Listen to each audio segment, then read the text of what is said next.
ఆశ్చర్యకరుడు, ఆలోచనకర్త, నిత్యుడగు తండ్రి, సమాధానాధిపతైన యేసుక్రీస్తు పరిశుద్ధ నామమున ఈ ఉదయకాల శుభములు మీకు తెలియజేస్తున్నాను. ఇది నా దేవుని యొక్క వాక్య ధ్యానము. నా తల ఎత్తువాడవు నీవే. 3వ కీర్తన 3వ వచనం. దావీదు దేవుని గురించి మాట్లాడుతూ, అయా, ఏ విషయమైనా సరే అనుకూల పరిస్థితులు వచ్చినా అనానుకూల పరిస్థితులు వచ్చినా నేను నిన్ను నమ్ముకున్నందుకు నీవు నన్ను సిగ్గుపరచవు, కానీ నా తల ఎత్తుకుని నిలిచేటువంటి వాడుగా నన్ను చేసేది నీవే అని దేవునితో మాట్లాడుతున్నాడు ప్రియరా. అవును, యేసు క్రీస్తుని నమ్మినందుకు నీకు ఎన్నో అవమానాలు కలగవచ్చు, ఎన్నో నిందలు కలగవచ్చు, ఎంతో నష్టం కలగవచ్చు. కానీ వాటిలోనే దేవుడు నిన్ను విడిచిపెట్టడు, కానీ నీ తల ఎత్తుకునేటువంటి వాడిగా ఉంచుతాడే, కానీ నీ తల దించేటువంటి వాడిగా, నీవు అవమానము పొందేటువంటి వాడిగా దేవుడు ఎన్నడూ ఉంచడు ప్రియరా. ఈ దానియేలు గ్రంథము 3వ అధ్యాయంలో మనం గమనించినప్పుడు నెబుకద్నెజర్ రాజు ఒక బంగారు ప్రతిమను నిలబెట్టాడు. ఎప్పుడైతే సకల వేదములైనటువంటి వాయిద్యములు వినపడతాయో అప్పుడు ప్రతి ఒక్కరు కూడా ఆ ప్రతిమ వైపు తిరిగి నమస్కారం చేయాలి ప్రియులారా.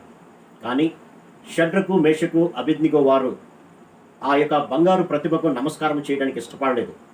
ఎందుకంటే దేవుని యొక్క ఆజ్ఞ, నేను తప్ప వేరొక దేవుడు ఉండకూడదు, నన్ను తప్ప వేరొక దేవుడికి సాగిలపడకూడదు అనేటువంటిది దేవుని యొక్క ఆజ్ఞ. ఆ ఆజ్ఞ ప్రకారం వీరి ముగ్గురు కూడా ఆ బంగారు ప్రతిమకు నమస్కరించుగా ఉన్నప్పుడు రాజు అత్యాగ్రహం నొందినటువంటి వాడిగా మనకు కనపడుతున్నాడు. నేను చేయించిన ప్రతిమకు నమస్కరించుటకు సిద్ధముగా ఉండిన సరే మీరు నమస్కరించని ఎడల తక్షణమే మండుచున్న వేడిమి గల అగ్నిగుండములో మీరు వేయబడుదురు. నా చేతిలో నుండి మిమ్మను విడిపింపగల దేవుడు ఎక్కడ ఉన్నాడు అని నెబుకద్నెజర్ రాజు అంటున్నట్లుగా మనం గమనించుకున్నాడు. కాబట్టి నా చేతిలో నుంచి ఈ రాజ్యము నాది, ఈ రాజ్యంలో నేను ఏదైనా చేయగలుగుతాను, కాబట్టి నా చేతిలో నుంచి విడిపించగలిగిన వాడు ఎక్కడ ఉన్నాడు అనేటువంటి ఒక ఛాలెంజ్కరమైన, లేదంటే అధికారము కలిగినటువంటి నాయకుడిగా నెబుకద్నెజర్ మాట్లాడుతున్నాడు పిల్లరా. అయినప్పటికీ కూడా వీరు ఏమాత్రము కూడా భయపడలేదు, కానీ వారు తమ యొక్క దేహములను ప్రభు కొరకు, లేదంటే ప్రాణములను ప్రభు కొరకు ఇవ్వడానికి సిద్ధంగా ఉన్నారు. వారు అంటున్నటువంటి మాట, నీకు ప్రత్యుత్తరం ఇవ్వాలనే చింత మాకు లేదు, మేము సేవించుతున్న దేవుడే ఈ అగ్నిగుండము నుంచి మమ్మలను తప్పించి రక్షించుటకు సమర్థుడు, మరియు నీ వశమున పడకుండా ఆయన మమ్మను రక్షించును. ఒకవేళ ఆయన మమ్మలను రక్షించకపోయినా పర్లేదు, కానీ మా దేహములను మేము అర్పించడానికి సిద్ధంగా ఉన్నాము అనేటువంటి ఒక తీర్మానం చేసుకుని వారు ముందుకు సాగినట్లుగా గమనించుకున్నారు. అప్పుడు రాజు భయంకరమైనటువంటి ఆగ్రహం కలిగి, నా మాటనే మీరు తిరస్కరిస్తారా అని అగ్నిగుండాన్ని 7 అంతల వేడిమి చేయమన్నాడు. అగ్నిగుండాన్ని 7 అంతల వేడిమి చేసిన తర్వాత వీరిని తీసుకెళ్లి ఆ ముగ్గురిని అగ్నిగుండంలో పడవేశారు. వారు అగ్నిగుండంలో పడిన తర్వాత వారి యొక్క పరిస్థితి చూస్తే ముగ్గురిని వేస్తే వారితో 4 ఉన్నట్లుగా మనం గమనించుకున్నారు. అప్పుడు రాజు తీవ్రంగా లేచి అంటున్నటువంటి మాట, మీరు ముగ్గురిని పడవేశారు, నేను 4 చూస్తున్నాను. ఆ 4వ వ్యక్తి ఎవరంటే దేవుడే అగ్నిగుండము మధ్యలోనికి దిగివచ్చి వారికి ఎటువంటి అపాయము కలగకుండా వారిని క్షేమకరమైనటువంటి స్థితిలో ఉంచారు. కాబట్టి దేవుని నామాన్ని అవమానపరిచేటువంటి స్థితిలో వారిని ఉంచలేదు, కానీ దేవుని నామాన్ని గణపరుస్తూనే వారి యొక్క తలను ధైర్యంగా ఎత్తుకొని ఉండేటువంటి స్థితికి ప్రభు వారిని ఇచ్చాడు ప్రియుల.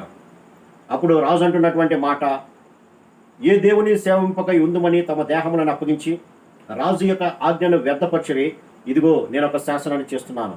ఈ విధంగా రక్షించుటకు సమర్థుడైనటువంటి దేవుడు వీరి దేవుడు కాక మరి ఏ జనముల్లో కానీ, ఏ రాష్ట్రంలో కానీ ఏ దేవుడు లేడు. కాబట్టి ఎవరైతే ఈ షడ్రకు, మేషకు, అబేద్నెగో అని వారి దేవుని దూషిస్తారో వారి తుత్తునీయులుగా చేయబడును, వారి ఇల్లు ఎల్లప్పుడూ కూడా పెంట కుప్పగా ఉండును అని ఒక తీర్మానము రాజు ఇచ్చినట్టుగా మనం గమనించుకున్నారు.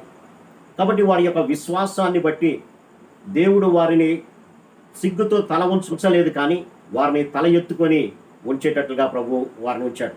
అంతేకాకుండా దేవుని నామాన్ని వారు ప్రకటించినందుకు దేవుడు కూడా సంతోషించి వారిని గణపరిచినట్లుగా మనం గమనించుకున్నాం. కాబట్టి మన యొక్క విశ్వాస జీవితం ఎలా ఉంది? బయటకు వెళ్ళి క్రీస్తుని నేను నమ్ముకున్నాను అని అంటే వారు ఏమనుకుంటారో అని సిగ్గుపడేటువంటి స్థితిలో నీ యొక్క విశ్వాసం ఉందా? లేకపోతే ధైర్యంగా నా దేవుడు రక్షించ సమర్థుడు, నా దేవుడు కాక ఇంకెవరూ లేరనేటువంటి విశ్వాసాన్ని ధైర్యంతో నీవు ప్రకటించగలిగేటువంటి స్థితిలో ఒకసారి ఆలోచన చేద్దాం. కాబట్టి ప్రభు అంటున్నాడు, నీ తల ఎత్తువాడని నేనే అంటున్నాడు. కాబట్టి ధైర్యంతో ముందుకు వెళ్దాం. ఎన్ని శ్రమలు వచ్చినా, కష్టాలు వచ్చినా, నష్టాలు వచ్చినా ఈ లోకము శాశ్వతము కాదు, దేవుని యొక్క రాజ్యమే శాశ్వతమని ఆయన కొరకు పాటుపడదాం. అట్టి కృపా పరిశుద్ధాత్మ దేవుడు మనందరూ దయచేయండి గాక. ఆమేన్. సర్వశక్తుడా, ప్రేమగల మా తండ్రి, మీరు ఇచ్చిన కొద్ది మాటలు బట్టి మీకు వందనాలు తండ్రి. నాన్న, దావీదు ఏ విధంగా అయితే నా తల ఎత్తువాడు ఆయనే, నన్ను సిగ్గుపడనీయడు అన్నాడు ప్రభు.